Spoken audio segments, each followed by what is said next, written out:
So it has been quite some time since I've posted anything here on my YouTube channel. I'll be honest, I wasn't exactly sure what type of content I wanted to make, but since my book talk content has been kind of doing well, I figured why not try out BookTube? And since registration for Dragonsteel Nexus 2025 just happened, I figured I would go ahead and talk about my experience from going to the 2024 convention and maybe give some tips to those who are going to the convention for the first time this year. But mainly I'm just using this as an excuse to talk about all the cool stuff I got to do last year. The first tip I would recommend is that you're going to be very tired while walking around this convention for 3 days. So maybe try to fly and not do a massive road trip if you're too far away from Utah. I'm from Oklahoma, and so it was me, my wife, and a friend of ours, and we decided to do a road trip to Salt Lake City, but we took a bit of a long way so that way we could see the Grand Canyon for the first time. It was fun. Would not recommend. I forget how many hours we drove the first day. It was probably like 18, but we drove through to Flagstaff, stayed the night, and then on our way up to Salt Lake City, we drove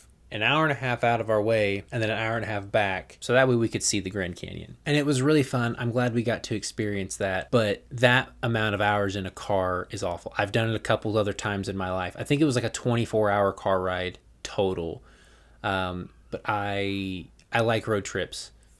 Not that long of a road trip though. So I highly recommend you fly if you can. Okay, so on to the actual convention. If you bought a ticket, you should receive an email a few days before stating that there is a time the day before that you could go to the convention center and get your badge ahead of time. That's tip number 2. 100% do that if you can't. Get there early. If you try to get your badge as the event starts the morning of day 1, you're going to be in that line for a long time. So 100% take advantage of the early registration. So when you go through registration, the items you'll receive are your badge along with the lanyard. Last year was a Stormlight release, so they had all the different Orders of the Knights Radiant lanyards for you to choose from. You received a World Hopper passport, which we'll get into all the details of that here in a little bit. And then you received 2 packs of this new Cosmere card game that Sanderson and his friend Dan Wells created. And then if you had pre-ordered any merch with your badge, you would receive it then as well. So after you go through all that, day 1, doors open. What do you expect?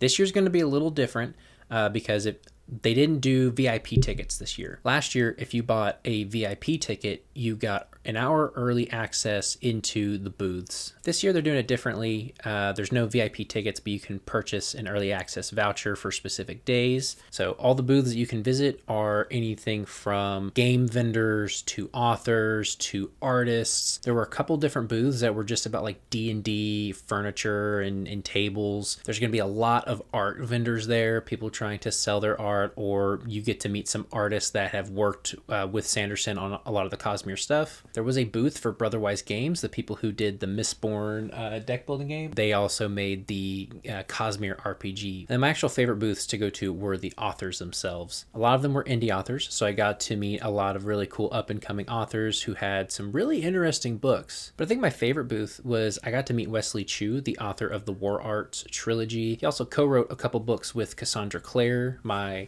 second favorite author, and he was also on some of the panels, and so getting to hear him talk about his writing process and just kind of like his life in general, he just seems like a really nice, genuine person, and it was really cool to get to meet him. A couple of non-authors I got to meet just kind of like out on the floor. Ren from Corridor Digital, one of my favorite YouTube channels. And then I got to meet Nerd of the Rings. He's my favorite Lord of the Rings YouTube channel. And then also on the convention floor, they have basically a gaming area and a craft area where if you pre-order like some of the craft kits, that's where you do those. And then the gaming area is just there's a massive wall of board games and card games and stuff to play with. You can sit down with your friends or meet other Cosmere fans that are there and get to talk with them while you're playing a new board game. And then there were like Magic the Gathering tournaments, and I believe there was a Mistborn deck building game tournament there as well. Now in that same area, there's a armored combat arena that they set up that I believe it's called Invictus Armored Combat. I think they're local there in Salt Lake. I could be wrong about that, but they came in and there were like 2 or 3 sets a day where they would do like actual armored combat battles, and it was really cool to watch. Now in the center of all this is a big tent called the Silverlight booth. That's where these come in. So let's say you get your required stamps on each page. Once you fill out a page for the required stamps, you would go to the Silverlight booth and get the little stamp from Silverlight to certify that you completed it. And once you did, they gave you another pack of the cards that you got when you first registered. Some of these pages are like actual challenges, like you have to do 2 out of 3 of those to get your stamp. Some of these were just, I think one of them was just like, hey, go look at the charity auction that they have. You don't have to bid on anything, but it just at least go look at it. And then once you get all the stamps, you get it signed and certified by Silverlight. There's also pages here in the back where you can, like, as you go to each booth, get a stamp from them, and once you get the required ones filled, you get those pages approved. This was really fun. There's like a scavenger hunt in there as well. It's also your map for the event center, so you can see exactly where all the different panel rooms are located. And then, as I said, as you get your pages approved and Silverlight gives you those card packs, you get cards that, let me pull out a good one here. So you get cards like this. They'll have like part of an image on the back of it. 9 of these cards will make a full image. And then on each of them, there are 3 different stories to collect. They are canon. Each story is, I don't know if you can see this, 54 cards. And then there are other like shiny rares or ones called Utter Nonsense that were actually an altered story if you collect them all, an altered story by Hoid himself. And then the ones that a lot of people were after were the Herald cards. There are 9 Herald cards. This is Kalak. Okay, quick editor's note. That was not Kalak. That was Nail. I knew that was Nail. I don't know why I said Kalak. And the moment I watched it back, I was like, oh, the Stormlight fans are going to roast you in the comments. So I needed to make that correction. It's Nail, not Kalak. Back to the show. And on the back is the 10th Herald. I ended up missing 2 of the Heralds. And I had all the stories. And then I got home and realized I was missing 1 story card. Luckily, he does sell them on his website still. And they also sold like specific binders with like the Stormlight Lost Tales, or maybe it was like the Story Deck logo on it. I can't remember which one. But they had binders specifically for these, and you can still buy the cards on his website today. So I might try to finish that set at some point. Now, another thing you should expect, like you should at every convention, is that there are panels. The thing is, though, is that there are so many panels in this one convention, it is not actually possible to go to them all. They will release a panel schedule a couple months before the event. My next tip for you is to really review that schedule and come up with your own personal schedule of, you know, what panels you're going to go to, what time you're going to spend shopping or looking at booths, or trying to complete the challenges in the passport, because they can get overwhelming really fast. But I do highly recommend you go to as many panels as you can. You know, there are a few panels that are like, oh, let's talk about the Cosmere timeline, or let's talk about mental health within the Cosmere.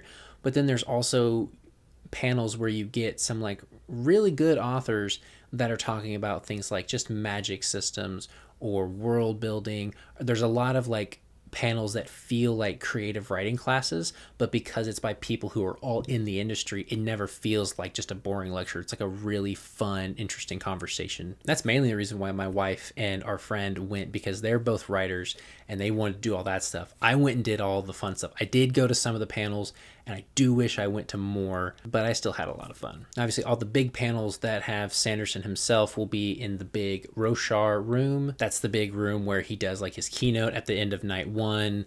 They'll do like recordings for his podcast there. And then they just have like any bigger named authors doing panels they'll have in there. Like they had Fonda Lee, Robin Hobb, and I can't remember the other 2.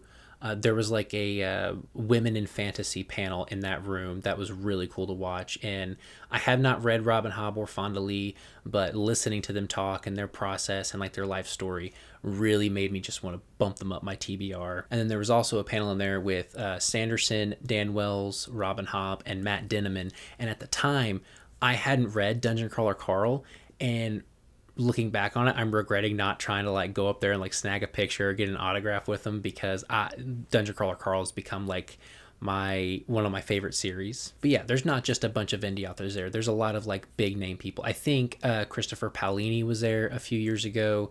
My wife and I are having this theory that maybe Pierce Brown and or Joe Abercrombie might show up this year, since Sanderson's been doing some stuff with them on his social media. I doubt it, but it'd be cool to see them. And another thing they did last year that I don't know if they're doing this year, but I think they probably will, is that, so typically you can purchase like a ticket to do an exclusive signing with one of the big authors there, and they have multiple options. But then they also have lightning signings with Brandon that are like, it's randomly selected. We got an email like 2 weeks before the event that my badge had gotten selected for a lightning signing. And basically what that is they have like a big open room.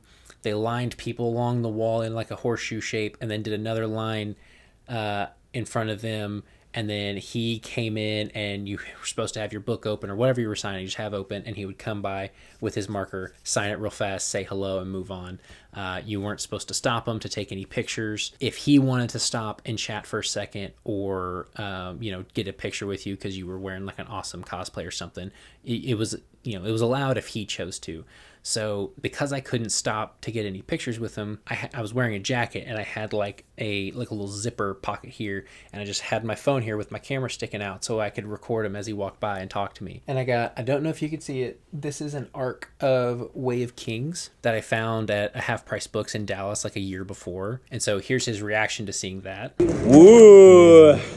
That's special. Yeah. That's my first Way of Kings arc this whole convention, so. Thank you. And I was honestly pretty nervous just being like that close to him, so I didn't even know what to say. So I was just like, thank you. And I went along. I wish I would have been able to say something else, but maybe this next year. So a few other things I want to point out if you're going this year. If they're doing the whole passport, getting your stamps at Silverlight thing again, or, they'll have like their big store. Lines get very long for those if you wait until after your panel to go. Like if there's a big panel going on, use that. If it's one you don't care about skipping or leaving early, use that as your time to go through those lines. Because if you wait until after those big panels are done, you will be waiting for 2 hours in those lines. They get ridiculous. Last year was their biggest year yet. This year's supposed to be even bigger as far as attendance goes. So really try to time your, store or Silverlight visits appropriately. And as far as big panels go, I will say if you are only going to go to Roshar once and listen to only one thing, wait until the end of night one, go to his keynote. That's where he talks about everything he accomplished that year, what his plan is for the next year, and usually he'll have like a message surrounding all of it. Last year's message was like inclusion, and he talked about how the year before was a big year for fantasy, mainly because of the romantasy readers, and he had seen a lot of like online bullying about just people telling romantasy readers that, well, you're not a real fantasy fan or whatever. And he was just like, hey, everyone's welcome here. Don't exclude someone just because their flavor of book is slightly different than yours. We're all fantasy readers. And it was really cool to hear him talk about his thoughts on that. So I'm very interested in what he's going to talk about this year. But like I said, it's a 3-day event. Make sure to pace yourself. Don't overdo it in day one because you'll be so tired walking around day two. There is plenty to do. You're not going to make it to everything. So really just kind of pick the few big things you want to do and stick with those.